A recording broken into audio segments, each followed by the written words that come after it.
Railpro install on the new Bachmann Dash 9. First thing you want to do is remove the cover off the top of the locomotive.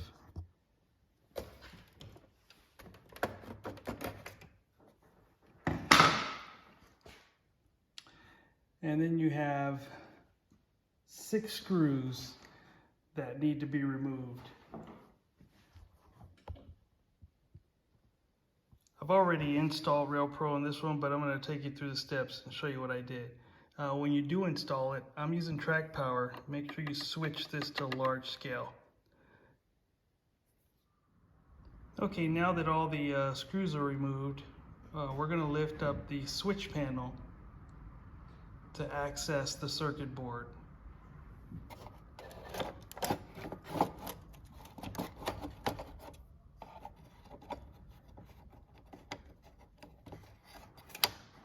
Your first time might be a little tough, but it slides pretty effortlessly out.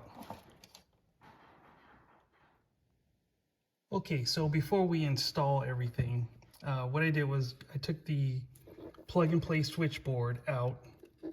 This one does not come attached inside the Dash 9. It's actually tucked away in the styrofoam. And so what I did was I took the harness from the Railpro and went ahead and attached the wires to all the different functions. So you can see I have my yellow and white. They go to my ditch lights. The way I did it was I used a blue for my front and numbered lights. And you'll see on the plug and play board where it says F, let me turn around this way, F LED. And then there's one for rear LED. That one seems to be yellow, and that one is attached to my gray wire, and so on and so forth, right? So cab light, front light, numbers, ditch lights, your rear, and your safety. There wasn't enough functions on the Railpro harness, so what I did was doubled a few of them up. I did cab and safety together. You can see with my, see, I think I got that one, the orange wire here from the Railpro, orange wire Railpro, and then these two, one's for cab, one's for safety lights, and I did one for smoke, actually. I used a black wire, and if you go onto your plug and play board, there is a wire, I believe it's this one, for smoke, right? Now, since I'm running track power still, I took the R, the red wire that goes to track, and then this thicker black one left. That one goes into your track. Then you must, there's a ground wire. Let's see, I think that one's black as well. That one goes into your common on your Railpro. And then the B positive or B plus goes into your +5, and then you have the two for the motor, motor positive and motor negative, and they go plugged right in, right?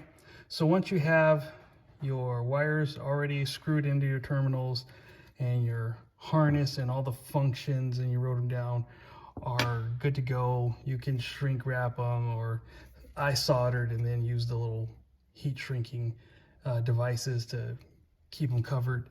Works for me. However you choose to do it, you can do it whichever way you feel like you need to, right? And then we're just going to plug this back into our circuit board and then install everything. Okay, so now I'm back at the locomotive. I have my Railpro system attached to my plug and play board. If you look on there, let me see if I can get that clear. There's a little J1 right here.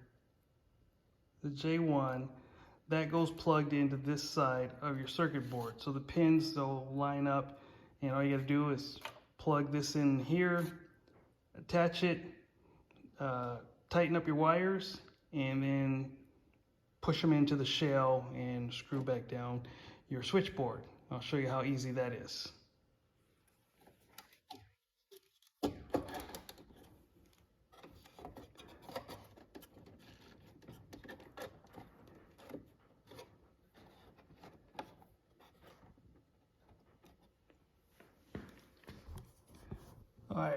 as I said before, for me, I'm using track power. I'm not sure it makes a big difference, but make sure you switch this to large scale. You'll see that if it remains on the other switch, some of your functions won't work correctly when you power up your Railpro system. All right, after this is all settled in, we're just going to replace these screws and then we'll start it right back up.